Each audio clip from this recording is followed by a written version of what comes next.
নমস্কাৰ অসমীয়া খবৰ চেনেলটোৰ সমূহ দৰ্শকসকলক স্বাগতম জনাইছো। আজি হৈছে 22 ছেপ্টেম্বৰ সোমবাৰ।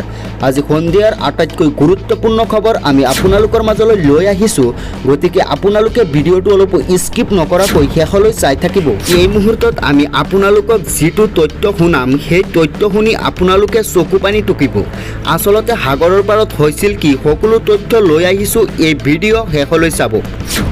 প্ৰথম অৱস্থাত জুবিন দাই লাইফ জেকেট পিন্ধি 2 মিনিটমান সাঁতুৰিছিল, তাৰ পিছত এবাৰ লাইফ জেকেট খুলিও সাঁতুৰিছিল। এইদৰে কৈ জুবিনৰ ফেন ক্লাব শেকৰে ছিংগাপুৰৰ সেই সাগৰখনত আমাৰ অসমৰ মুঠ মানুহ আছিল 5জন আৰু আছাম এছ'চিয়েশ্যনৰ আছিল কেইজনমান মানুহ।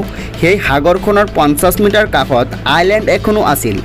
জুবিন দাৰ ফেন ক্লাবৰ কোনোবা এজনে সেই আইলেণ্ডখনত যাব পাৰি বুলি কৈছিল। ইফালে শেকৰ পানীৰ পৰা চাই আছে আমাৰ মৰমৰ জুবিন দা ওপৰতেই বহি আছিল। তাৰ অলপ পিছতেই জুবিন দা কেতিয়া নামিল সেয়া শেকৰে গম পোৱা নাছিল। তেতিয়া ওপৰৰ পৰা এজনে কৈছে জুবিন দা পানীত সাঁতুৰিবলৈ নামিছে, অলপ চাবা। তেতিয়া জুবিন দা লাইফ জেকেট পিন্ধা নাছিল। তেতিয়া শেকৰে জুবিন দাৰ ফালে চালে আৰু দেখিলে জুবিন দা শেকৰৰ ফালে আহি আছে। তেতিয়া জুবিন দাৰ গাত লাইফ জেকেট পিন্ধা নাছিল। শেকৰে ভাবিছিল জুবিন দা বহুত ভালকৈ সাঁতুৰিব জানে, গতিকে একো নহয়। লগত শেকৰে কৈছিল দাদা আপুনি ইমান দূৰ সাঁতুৰি আহিব নালাগে, আপুনি ভাগৰি যাব। শেকৰৰ কথা জুবিন দাই শুনা নাছিল। তাৰ পিছত জুবিন দা হাত ভৰি দুখন মেলি দি অলপ সময় তোলমোৱা হৈ পৰিল। তেতিয়া শেকৰে ভাবিছিল দাদা এনেকৈ আছে কিয়। তেতিয়া শেকৰে জুবিন দাক ধৰি অলপ উঠাই দিয়াৰ চেষ্টা কৰিছিল। উঠাই দিয়াৰ লগে লগে জুবিন দাৰ নাকেৰে আৰু মুখেৰে পানী অলপ ওলাই আহিছিল। পিছত অলপ বমি কৰি দিছিল। বমিটোত অলপ বিয়েৰ গোন্ধ পাইছিল শেকৰে। তেতিয়া শেকৰে জুবিন দাক পানীৰ পৰা উঠাই আনিছিল আৰু জুবিন দাৰ গাত শক্তি নোহোৱা হয় জুবিন দাক যিফালে দিয়ে সেইফালে হালি যায়। তেতিয়া শেকৰে জোৰকৈ চিঞৰি দিছিল। তেতিয়া সন্দীপ সিদ্ধাৰ্থ আহিছিল কাষত। তেতিয়া জুবিন দাক শেকৰে হাত আৰু ভৰি দুখনত মালিচ কৰি আছিল। তাৰ অলপ পিছতেই পুলিচ আৰু এম্বুলেন্স আহি জুবিন দাক হাস্পাতাললৈ লৈ যায়। হাস্পাতালত ডক্টৰে জুবিন দাক অক্সিজেন আৰু চেলাইন দিছিল। তেতিয়া জুবিন দাৰ আঙুলি নীলা হৈ আহিব ধৰিছে, লগতে উঠখন সদায় ৰঙা হৈ থাকে জুবিন দাৰ, কিন্তু তেতিয়া নীলা হ'বলৈ ধৰিছে। তেতিয়া শেকৰে নাৰ্ছক সুধিছিল পালছ আছেনে। তেতিয়া ডক্টৰে নাই বুলি কৈছিল।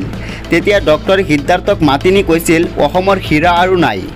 পৰৱৰ্তী খবৰ এটা গুৰুত্বপূৰ্ণ খবৰ। জুবিন গাৰ্গৰ মেনেজাৰ সিদ্ধাৰ্থ শৰ্মাৰ সা সম্পত্তিৰ আখ্যান। 2014 চনৰ পৰাই জুবিন গাৰ্গৰ মেনেজাৰ হৈ আছিল সিদ্ধাৰ্থ শৰ্মা।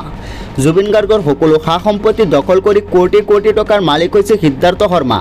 গুৱাহাটীৰ লাখৰাত কেইবা কোটি টকীয়া হোটেল সিদ্ধাৰ্থ শৰ্মাৰ, ছয়গাঁৱত কেইবা কোটি টকীয়া পানীৰ কোম্পানী সিদ্ধাৰ্থ শৰ্মাৰ, গুৱাহাটীৰ বেলতলাত কেইবা কোটি টকীয়া প্ৰকাণ্ড বিলাহী ফ্লেট, গুৱাহাটীৰ দাতালপুৰত কেইবা কোটি টকীয়া প্ৰকাণ্ড বিলাহী ফ্লেট সিদ্ধাৰ্থ শৰ্মাৰ, গুৱাহাটীৰ জো ৰোডত মিউজিক মেনেজমেণ্ট অফিচ সিদ্ধাৰ্থ শৰ্মাৰ।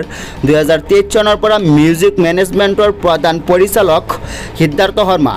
সুৰঞ্জন দত্তৰ বিশেষ ফেচবুক পোষ্ট এই সিদ্ধাৰ্থ শৰ্মাৰ বিষয়ে। পৰৱৰ্তী খবৰ এটা গুৰুত্বপূৰ্ণ খবৰ।